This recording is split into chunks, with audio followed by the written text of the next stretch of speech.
Alors, dans cette vidéo, on va essayer de vous présenter quelque chose qui nous tient aussi à cœur et qu'on aimerait échanger avec vous.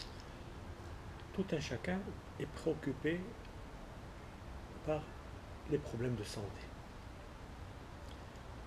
Il y a l'état de maladie,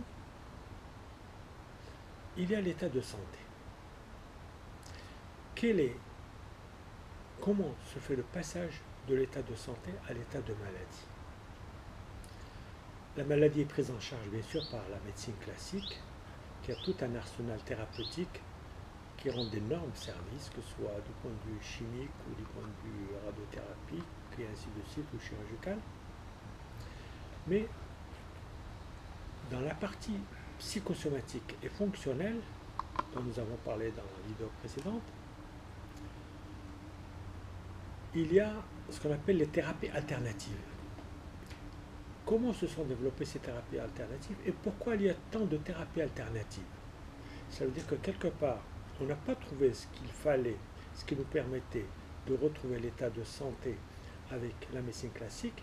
On va aller le chercher, bien sûr, ailleurs, avec d'autres techniques qui sont déjà pratiquées depuis un temps très ancien, ou encore de nouvelles pratiques qui ont vu le jour de façon plus récente. Ce qu'on remarque dans ces thérapies alternatives, c'est que chaque thérapeute alternatif, en fonction des techniques qu'il utilise, a des résultats qui sont magnifiques, qui lui font plaisir, auxquels il croit, dans lesquels il s'investit, et il a entièrement raison. Mais il a aussi des cas où ça ne marche pas. Avec la même technique, avec la même façon de faire, le résultat n'est pas au rendez-vous. D'autres techniques alternatives ont aussi des résultats, mais aussi des insuffisances.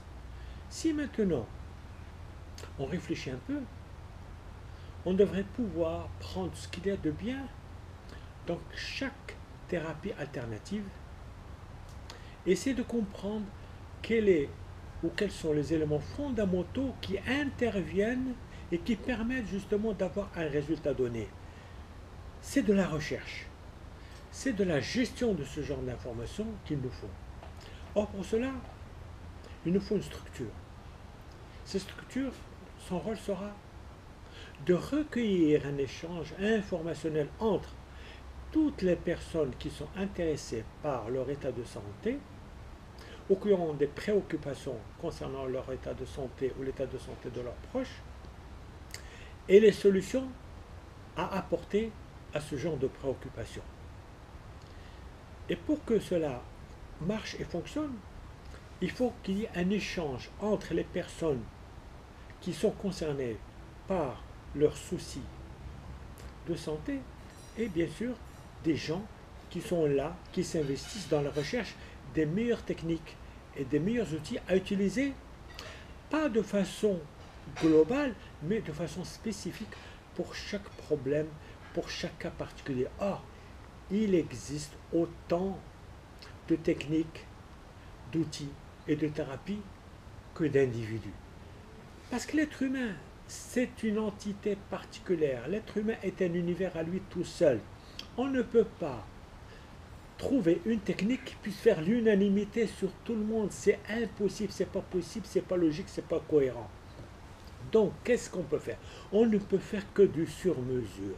Pour faire du sur-mesure, la première des choses qu'il faut avoir, c'est le recueil de l'information de l'autre, de celui qui souffre. Et il faudrait lui donner l'occasion d'exprimer son vécu, ce vécu qui est à l'origine de ses souffrances et peut-être dont il n'a même pas conscience. Donc il faudrait que la personne qui va s'occuper de son état de santé puisse avoir une panoplie d'informations qu'il faut aller chercher chez la personne qui a vécu certaines choses et qui ne sait pas que telle chose est en relation avec ce qu'il est en train de vivre maintenant. Cet échange d'informations, c'est ce qu'on appelle un interrogatoire. Un interrogatoire plein d'amour, plein d'affection. C'est un être humain qui veut aider un être humain, un être humain qui veut sauver un autre être humain. Et là, ça doit se faire à un niveau de conscience très très très élevé.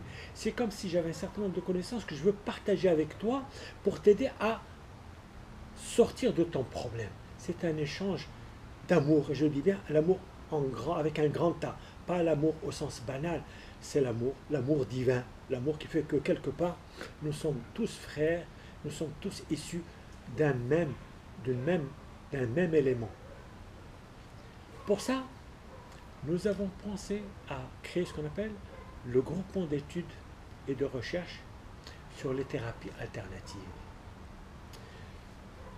Un groupement pareil auquel j'invite toutes les personnes qui sont intéressées par leurs problèmes de santé à venir adhérer, elles sont les bienvenues pour pouvoir partager leur vécu informationnel, leur bagage informationnel en fonction, bien sûr, de ce qu'ils sont eux-mêmes.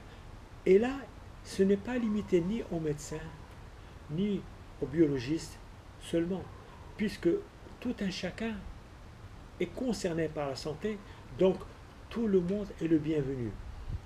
La même pathologie peut avoir des causes totalement différentes. Certaines sont organiques, comme un coup, on est tombé, on s'est fait mal, ça c'est évident. Mais parfois, c'est des coups au niveau moral, au niveau émotionnel, au niveau psychique, au niveau spirituel, qui sont souvent beaucoup plus importants et beaucoup plus sévères, qui font beaucoup plus de dégâts. Parce qu'ils finissent, s'ils ne sont pas résolus, par se transformer en matière organique au niveau du corps énergétique. Mais ce corps n'est pas venu tout de suite et a créé une matière. Il avait déjà des symptômes.